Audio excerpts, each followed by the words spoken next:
ছবিখন আমি মাত্ৰ চাই ওলাই আহিছোঁ।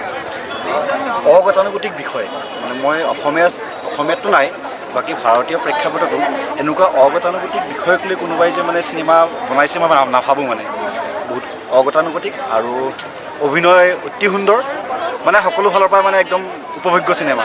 সকলো ফালৰ পৰা এটা মানে এক্টিং বা গোটেইখিনি বস্তু ইমান সুন্দৰকৈ হেৰি কৰিছে। আমি কেতিয়াও নভবা ধৰণৰ এটা বিষয় লৈ পেলাই যে কৰিব পাৰিছে, আমি মানে সঁচাকৈ অভিভূত হৈ গৈছে। এতিয়া আনকি ইয়াৰ পিছৰ চিনেমাখন চাবলৈও মানে এতিয়া মনটোত হেৰি লাগি থাকে, চাম বুলি ভাবিও প্লেন কৰি আহিলোঁ, এতিয়া নাচাওঁ। তাৰমানে এখন চোৱাৰ পিছত আৰু এখন চাবলৈ মনেই যোৱা নাই।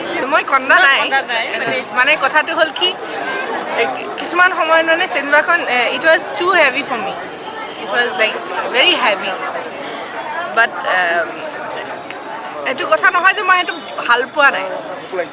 চিনেমাখনটো মানে কয় নহয় কিল, ইট ৱাজ লাইক ডেট। মানে ইমান ইউনিক কনচেপ্ট, যিটো মানে সঁচাকৈ ঠিকে কৈছে, বহুত ইউনিক আৰু আমি দেখা নাই। এতিয়া নকওঁ, 22 তাৰিখে ৰিলিজ হ'ব আৰু সকলোৱে চাওক। সেইদিনাখন মানুহে মিছ নকৰিব, এইখন ফিল্ম মিছ কৰিব নোৱাৰি। মানে ভাল আৰু নিজৰ লোকচান, মিছ কৰিলে নিজৰ লোকচান হ'ব। বেলেগ ধৰণৰ এটা মানে পোৱাৰ কাৰণে অনুভূতিটো মানে বেলেগ ধৰণৰ হৈছে মানে ইউনিক এক্সপিৰিয়েঞ্চ। মই চিনেমাখন ভাল বা বেয়াৰ শাৰীত সেইটো কথা ক'বই নোৱাৰি, মানে বেলেগ ধৰণৰ চিনেমা। আমি চিনেমা চাবলৈ নতুন নতুন ধৰণৰ চিনেমা চাবলৈ শিকা উচিত। Thank you Bhaskar Hazarika.